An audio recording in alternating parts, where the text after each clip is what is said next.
എല്ലാ ഭക്തജനങ്ങൾക്കും കതിർവേൽ മുരുക യൂട്യൂബ് ചാനലിലേക്ക് ഒരിക്കൽ കൂടി സ്വാഗതം. അപ്പോൾ എൻ്റെ ചാനൽ ആദ്യമായിട്ട് കാണുന്ന ഭക്തജനങ്ങളാണെങ്കിൽ ചാനൽ ഒന്ന് സബ് ചെയ്യുക. അപ്പോൾ ജ്യോതിഷ സംബന്ധമായ പ്രശ്നങ്ങൾക്കൊക്കെ ഈ സ്ക്രീനിൽ കാണുന്ന നമ്പറെ വിളിക്കുക. ജാതകം എല്ലാ കാര്യത്തിനും പരിഹാരം ഉടനെ തന്നെ തരുന്നതായിരിക്കും. അപ്പോൾ കാര്യത്തിലെടുക്കാം. മകീരം നക്ഷത്രം, എനിക്ക് തോന്നുന്നു മകീരം നക്ഷത്രം കഴിഞ്ഞ കുറേ കാലങ്ങളായിട്ട് എല്ലാ ജാതകത്തിലുള്ള പോലെ തന്നെ മകീരം നക്ഷത്രക്കാർക്ക് പ്രശ്നം സാമ്പത്തികം തന്നെയാണ് അല്ലേ. അപ്പോൾ സാമ്പത്തിക ബുദ്ധിമുട്ട് മാറുവാണെങ്കിൽ എനിക്ക് 100-ൽ 70% എല്ലാവരുടെ കാര്യങ്ങളും ശരിയാണ്. പക്ഷേ സാമ്പത്തികം വരുന്നതനുസരിച്ച് ജീവിതത്തിൽ നഷ്ടങ്ങൾ ഉണ്ടാകുന്നത്, കടം മേടിച്ച പൈസ തിരിച്ചു കൊടുക്കാൻ പറ്റുന്നില്ല, വീട്ടുകാരുടെ മുമ്പിലൊക്കെ നമുക്കൊരു ചമ്മൽ, അതായത് ഒത്തിരി കടക്കാരനാകുന്നത്, ജോലി കിട്ടിയിട്ടും നമ്മുടെ കാര്യങ്ങൾക്കൊന്നും എന്താ പറയുക ഉദ്ദേശിക്കുന്ന ഫലങ്ങളില്ല. മകര നക്ഷത്രം കൊണ്ട് ഞാൻ ബുദ്ധിമുട്ടാണ്, ഇല്ലെങ്കിൽ ഈ നക്ഷത്രം ശരിയല്ല, എൻ്റെ ജാതകത്തിൽ എല്ലാവരും നല്ല നല്ല ഭാഗ്യങ്ങൾ പറയുന്നത്, പക്ഷേ ജാതകം അനുസരിച്ച് എൻ്റെ കാര്യങ്ങളൊന്നും നടക്കുന്നില്ല. അപ്പം മകരം നക്ഷത്രക്കാരുടെ നിലവിലുള്ള ഭാഗ്യങ്ങളൊക്കെ വരാൻ വേണ്ടിയുള്ള കാര്യങ്ങളാണ് പറഞ്ഞു തരുന്നത് മകര നക്ഷത്രം. അപ്പോൾ മകര നക്ഷത്രത്തെ കുറച്ച് ഗുണദോഷങ്ങൾ എല്ലാവർക്കും അറിയാലോ. അപ്പം നിലവിലുള്ള മകീരം നക്ഷത്രക്കാരുടെ പ്രശ്നങ്ങൾ, അതായത് ചിലപ്പോൾ വിവാഹ തടസ്സമായിരിക്കാം, ഇല്ലെങ്കിൽ വിദേശത്ത് പോകാനുള്ള തടസ്സം, ഇല്ലെങ്കിൽ മക്കളെ കൊണ്ടുള്ള ദുരിതങ്ങൾ, സാമ്പത്തിക ബുദ്ധിമുട്ടുകൾ, വീട് വെക്കാൻ പറ്റുന്നില്ല, ഇല്ലെങ്കിൽ വാഹനം മേടിക്കാൻ പറ്റുന്നില്ല, അവർ ഉദ്ദേശിക്കുന്ന വല്ല കാര്യങ്ങളൊന്നും നടക്കുന്നില്ല. അപ്പോൾ മകീരം നക്ഷത്രക്കാരുടെ ജീവിതത്തിൽ വരാൻ പോകുന്ന ഭാഗ്യങ്ങൾ ഇങ്ങനെ ചെയ്യുവാണെങ്കിൽ നിങ്ങൾക്ക് ഉദ്ദേശിക്കുന്ന പോലെ ജാതകത്തിലെ ഗ്രഹങ്ങൾക്ക് ബലങ്ങളൊക്കെ ഉണ്ടായി നമ്മുടെ ജോലി തടസ്സങ്ങൾ, ശത്രുദോഷങ്ങൾ, പ്രശ്നങ്ങൾ എല്ലാം നിന്നൊരു പരിഹാരം നമുക്ക് നേടുന്നതാണ്. അപ്പോൾ അതിന് ചെയ്യേണ്ട കാര്യങ്ങൾ മകീരം നക്ഷത്രക്കാർ ഒന്നെങ്കിൽ ചോറ്റാനിക്കര ക്ഷേത്രത്തിൽ പോവുക.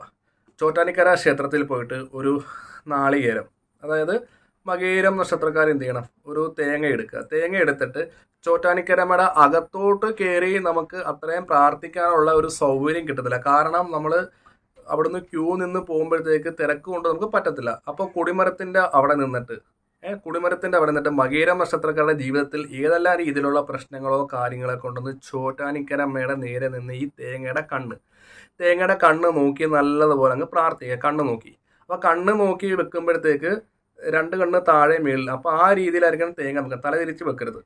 അപ്പോൾ ചോറ്റാനിക്കരമ്മയുടെ മുമ്പിൽ നിന്ന്, അതായത് കൊടിമരത്തിൻ്റെ അവിടെ നിന്ന് പ്രാർത്ഥിച്ചിട്ട് ഈ തേങ്ങ എന്ത് ചെയ്യണം, ഒരു 21 തവണ തലയ്ക്ക് അവിടെ വെച്ച് തന്നെ വലത്തുനിന്ന് ഒഴിഞ്ഞു കൊടുക്കണം. അല്ലെ ലാസ്റ്റ് 20 കഴിഞ്ഞ് ലാസ്റ്റ് 1ാമത്തെ നമ്മുടെ പാദം വരെ കൊണ്ടുവന്ന് ചോറ്റാനിക്കരമ്മയുടെ പ്രാർത്ഥിക്കണം. അപ്പോൾ ഈ തേങ്ങ എന്ത് ചെയ്യണം, ഒരു തൂഷനിലയ്ക്കകത്തോ നമ്മൾ എടുത്ത് പിടിച്ചുകൊണ്ട് വേണം ചോറ്റാനിക്കരമ്മയുടെ അടുത്ത് പോകാൻ. അപ്പോൾ അതിൻ്റെ കൂട്ടത്തിൽ തന്നെ നമ്മളെ ബാധിച്ചിരിക്കുന്ന ശരീരപരമായിട്ടുള്ള രോഗങ്ങൾ, തടസ്സങ്ങൾ, നെഗറ്റീവ് എനർജികളൊക്കെ മറ്റു ഒരു ആൾരൂപം നമ്മളെ നെറ്റിയിൽ വെച്ചിട്ടും ഇത് ഒരു 7 തവണ വലത്തുനിന്നൊഴിയുക. അപ്പം തേങ്ങയുടെ കൂടെ ആൾരൂപം വെച്ച് നമ്മൾ എന്താ പറയുക, തേങ്ങ വെച്ചിട്ട് അവിടെ നിങ്ങൾക്ക് ഇഷ്ടമുള്ളൊരു ദക്ഷിണ, എന്നിട്ട് ഇത് നമ്മൾ എന്ത് ചെയ്യണം, ചോറ്റാനിക്കര അമ്മയുടെ അടുത്ത് എന്നിട്ട് മകീരം നക്ഷത്രക്കാർ, അതായത് എന്നെ ബാധിച്ചിരിക്കുന്ന എല്ലാ ഗ്രഹദോഷങ്ങളും പ്രശ്നങ്ങളും ഒക്കെ ദേവി മാറ്റിത്തരണം എന്ന് പറഞ്ഞ് എന്ത് ചെയ്യണം, ഈ ആൾരൂപവും തേങ്ങയും കൂടെ നടക്കി വെക്കുക. അപ്പം അവിടെ ഒന്ന് ചോദിച്ചേക്കണം, തിരുമേനിമാരുടെ ആൾരൂപം ഉണ്ട്, അത് നടക്കി വെക്കാൻ പറ്റുമോ എന്നൊന്ന് ചോദിച്ചേക്കണം. അപ്പോൾ ഇപ്പോഴത്തെ ഒരു സിസ്റ്റം എനിക്കറിയത്തില്ല ചോറ്റാനിക്കരയിൽ എങ്ങനെയാണ്. തേങ്ങ എന്തായാലും നടക്കി വെക്കും, കാരണം 2 ദിവസം മുമ്പ് ഞാൻ ചോറ്റാനിക്കര ദർശനം നടത്തിയതാണ്, ഞാനൊരു തേങ്ങ നടക്കി വെച്ചതാണ്. അപ്പോൾ ആൾരൂപം അവിടെ പ്രത്യേകിച്ച് ഭണ്ഡാരം വല്ലതും ഉണ്ടോ അതോ ഇതിൻ്റെ കൂടെ വെച്ചേക്കാമെന്ന് അവിടെ നിൽക്കുന്ന സെക്യൂരിറ്റിയോടോ ഇല്ലെങ്കിൽ തീർത്ഥം കൊടുക്കുന്ന തിരുമേനിയോടോ ഒന്ന് ചോദിക്കണം. അതാണ് ഞാൻ ഭക്തജനങ്ങൾക്ക് ഓരോരോ കാര്യങ്ങൾ മറ്റുള്ള വീഡിയോസിൽ ആൾക്കാർ പറയുന്നത് വിശദീകരിച്ചാണ് ഞാൻ പറഞ്ഞു തരുന്നത്. അപ്പം എന്ത് ചെയ്യണം, ആൾരൂപം എവിടെയാണോ, നമുക്ക് നടയിൽ തന്നെ വെക്കാവോ അതോ പുറത്ത് എവിടെ ഇതിനെ പ്രത്യേകം കാണിക്കുണ്ടോ എന്ന് ചോദിക്കണം ആൾരൂപത്തിൻ്റെ ആൾക്കാർ. അതായത് ആൾരൂപം നമ്മൾ ദേവിനെ നടക്കി വെക്കാവോ ഇല്ലെങ്കിൽ അവിടെ വല്ല ഭണ്ഡാരത്തിടണോ എന്ന് ചോദിക്കണം. ഒന്നെങ്കിൽ ആൾരൂപം അവിടെ കിട്ടും, ഇല്ലെങ്കിൽ നമ്മൾ മേടിച്ചുകൊണ്ട് പോവുക. അപ്പം തേങ്ങയും ഇതായിട്ട് മകീരം നക്ഷത്രക്കാർ എന്ത് ചെയ്യണം, ദേവിയുടെ നടക്കുകൊണ്ടെന്ന് പ്രാർത്ഥിച്ച് വെക്കുക. അപ്പം നമ്മൾ ക്യൂവിലൂടെ നടന്നു പോകുമ്പോൾ നമ്മുടെ പ്രശ്നങ്ങളെല്ലാം കൂടെ എന്ത് ചെയ്യണം, ദേവിയുടെ അടുത്ത് പ്രാർത്ഥിക്കണം. അപ്പോൾ പ്രത്യേകം നമ്മൾ ശ്രദ്ധിക്കേണ്ട, മകീരം നക്ഷത്രക്കാർ ശ്രദ്ധിക്കേണ്ട ഒരു കാര്യം എന്താണെന്ന് വെച്ചാൽ ചോറ്റാനിക്കരമ്മയുടെ നേരെ, അതായത് ആ തേങ്ങയുടെ കണ്ണ് ദേവിയുടെ നേരെ ആയിരിക്കണം. നേരെ വെച്ചിട്ട് നമ്മുടെ പ്രശ്നങ്ങൾ നല്ലതുപോലെ അമ്മയോടൊന്ന് പറയാം. അപ്പോൾ നമ്മൾ തൊഴുതിറങ്ങി തേങ്ങ നടക്കി നേരെ വെച്ചിട്ട് തൊഴുതിറങ്ങി ശാസ്താവിനെ തൊഴുതു. അപ്പം അവിടെ തൊഴുതിറങ്ങിയിട്ട് ബാക്കി നമ്മളെന്താ ശിവനട, അവിടെ പവിഴമല്ലത്തിറയുണ്ട്, നേരെ കീഴ്ക്കാവി പോയി തൊഴുത് നമുക്ക് ഇഷ്ടമുള്ള പുഷ്പാഞ്ജലികളും കാര്യങ്ങളൊക്കെ കഴിക്കാം. ശാസ്താവിനെല്ലാം തൊഴുത് വീണ്ടും നമ്മൾ ചോറ്റാനിക്കര ക്ഷേത്രത്തിൽ ഒന്നും കൂടെ കയറി അമ്മയെ നല്ലപോലെ കണ്ടു തൊഴുത് നമ്മുടെ പ്രശ്നങ്ങൾ പറയാം. അപ്പം ഇങ്ങനെ ചെയ്യുന്നതുകൊണ്ട് മകീരം നക്ഷത്രക്കാർക്ക് തീർച്ചയായിട്ടും ജാതകത്തിലെ ദോഷങ്ങളൊക്കെ മാറി ചോറ്റാനിക്കരയുടെ അമ്മയുടെ അനുഗ്രഹം തീർച്ചയായിട്ടും ഉണ്ടാകും മകീരം നക്ഷത്രക്കാരെ കാത്തിരിക്കുന്നത്. അപ്പോൾ ബാക്കിയൊക്കെ നമ്മുടെ വിശ്വാസവും ഭക്തിയാണ് കാര്യങ്ങൾ.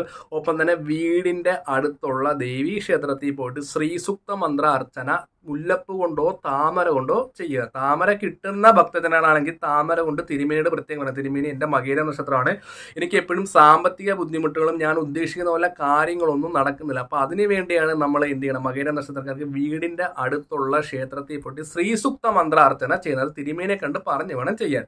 അത് ജോലിയുള്ള ഭക്തജനങ്ങൾ ഞായറാഴ്ച ചെയ്താൽ മതി. അത് എന്താ പറയുക, ഞായറാഴ്ച ഒറ്റ ദിവസം ചെയ്യും. അല്ലാത്ത ഭക്തജനങ്ങളാണെങ്കിൽ ചൊവ്വാഴ്ചയും വെള്ളിയാഴ്ച ഈ ഒരു അർച്ചന ചെയ്യുക. ഒന്നെങ്കിൽ നിങ്ങളുടെ സ്വന്തമായിട്ട് സ്ഥാപനം ഉള്ള വ്യക്തികൾ അവിടെ വെക്കുക, ഇല്ലെങ്കിൽ വീട്ടിൽ വെക്കുക, ഇല്ലെങ്കിൽ നമ്മൾ പോകുമ്പോൾ വീട്ടിലോട്ട് വണ്ടിയിൽ എവിടെയെങ്കിലും വെച്ചാൽ മതി. ഓഫീസിൽ കൊണ്ടുപോകുന്നതുകൊണ്ട് യാതൊരു ദോഷങ്ങളോ കാര്യങ്ങളൊന്നുമില്ല. ബാഗിൽ വെച്ചാൽ മതി, വണ്ടിയിൽ വെച്ചാൽ മതി.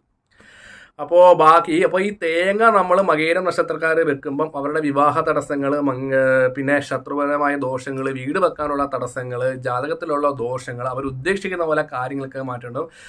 മാസം ഒരു 7 മാസം അടുപ്പിച്ച് ചോറ്റാനിക്കര പോയി ഈ ഒരു തേങ്ങ വെക്കുകയാണെങ്കിൽ നിങ്ങൾ ഉദ്ദേശിക്കുന്ന പോലെ കാര്യങ്ങളൊക്കെ അവർ ആദ്യത്തെ തേങ്ങ വെച്ച് കഴിഞ്ഞ് പിറ്റേ ദിവസം തൊട്ട് നിങ്ങൾക്ക് മകേര നക്ഷത്രക്കാരുടെ മാറ്റങ്ങൾ ഞാൻ പറയാതെ തന്നെ നിങ്ങൾക്ക് നേരിട്ട് അനുഭവിക്കാൻ പറ്റും. അതൊരു തീർച്ചയാണ്. ഒപ്പം തന്നെ വീടിൻ്റെ അടുത്ത് പോയി ശ്രീസുക്ത മന്ത്ര പുഷ്പാഞ്ജലി ചെയ്യുന്നത് കൊണ്ട് സാമ്പത്തിക ലാഭം വരും. ജോലിയിലുള്ള നിങ്ങളുടെ പ്രവർത്തനം കണ്ടിട്ട് മുതലാളിമാർ നിങ്ങൾക്ക് നല്ല നല്ല ജോലികൾ തരും, നല്ല നല്ല കൂട്ടുകാർ വരും, വേറെ ജോലിയിലേക്കുള്ള ഓഫറുകൾ വരും. ഒപ്പം തന്നെ നമുക്ക് ജോലി ചെയ്യാനുള്ള സന്തോഷ അനുഭവങ്ങൾ എല്ലാവരും നിന്ന് നമുക്ക് എന്താ പറയുക, ഒരു മികച്ച പ്രകടനം കാണിക്കാൻ പറ്റും. ഇപ്പോൾ ഒരു ഉദാഹരണത്തിന് ഇനി പെട്ടെന്ന് പറയുന്ന ഒരു ഇതെന്ന് വെച്ചാൽ ഈ മാർക്കറ്റിംഗ് മേഖലയിലൊക്കെ നിൽക്കുന്നവർക്കാണെങ്കിൽ അവർക്ക് പെട്ടെന്ന് ആൾക്കാരായിട്ട് ബിസിനസ് മെച്ചപ്പെടുത്താൻ പറ്റും. മകീര നക്ഷത്രക്കാർക്ക് അവർക്ക് തൊഴിൽ നല്ല അവസരങ്ങൾ കിട്ടും. ജോലി തടസ്സമായിട്ട് നിൽക്കുന്നവർ നല്ല ജോലി കിട്ടും. അപ്പോൾ ചോറ്റാനിക്കര ക്ഷേത്രത്തിൽ തന്നെ ഞാൻ പോകാൻ പറഞ്ഞത് ഏറ്റവും കൂടുതൽ പോസിറ്റീവായിട്ടുള്ള എനർജിയും എല്ലാം ഒരു അടങ്ങിയിരിക്കുന്ന ഒരു ചൈതന്യം കൂടെയാണ് ചോറ്റാനിക്കര ക്ഷേത്രം. അപ്പോൾ ചോറ്റാനിക്കര ക്ഷേത്രത്തിൽ മകനക്ഷത്രക്കാർ ഈ പറയുന്ന തേങ്ങ കൊണ്ടുവന്ന് ചെയ്യുവാണെങ്കിൽ നിങ്ങളുടെ പ്രശ്നങ്ങൾ തീർച്ചയായിട്ടും മാറും മകീര നക്ഷത്രക്കാർ. അപ്പോൾ ഞാൻ നേരത്തെ പറഞ്ഞ പോലെ ആൾരൂപം ചോറ്റാനിക്കര ക്ഷേത്രത്തിൽ ചെല്ലുമ്പോൾ നടക്കി വെക്കാവോ അതോ കാണിക്കലുണ്ടെന്ന് അവിടെ ഉള്ള തിരുമേനിമാരോടോ സെക്യൂരിറ്റിമാരോടോ ചോദിച്ചിട്ട് ചെയ്യുക. തേങ്ങ നടയിൽ വെക്കാം. ഒപ്പം തന്നെ വീടിൻ്റെ അടുത്തുള്ള ക്ഷേത്രത്തിൽ താമര കൊണ്ട്, അതായത് താമര കിട്ടുമെങ്കിൽ താമര ചെയ്യുക, ഇല്ലെങ്കിൽ മുല്ലമുട്ട് മേടിച്ചിട്ട് തിരുമേനിയോട് പറഞ്ഞ് ശ്രീസുക്ത മന്ത്ര അർച്ചന ചെയ്യുക. പുഷ്പാഞ്ജലിയോ അർച്ചന സാമ്പത്തികം പോലെ ചെയ്യുക. എനിക്കൊന്ന് പുഷ്പാഞ്ജലി ആകുമ്പോൾ ചിലപ്പോൾ പായസം കാണുമ്പോൾ ചാർജ് കൂടും, അർച്ചന ചെയ്താൽ മതി. അപ്പം ഇത് ചെയ്യുന്നത് കൊണ്ട് മകീര നക്ഷത്രക്കാരുടെ ജീവിതത്തിൽ സാമ്പത്തികപരമായ ഉയർച്ചകളും എല്ലാ വിധത്തിലുള്ള ഐശ്വര്യങ്ങളും മകീര നക്ഷത്രങ്ങൾക്കുണ്ടാകും. മക്കൾ നല്ല നിലയാകും. നിങ്ങൾക്ക് വിദേശത്ത് പോകാൻ പറ്റും.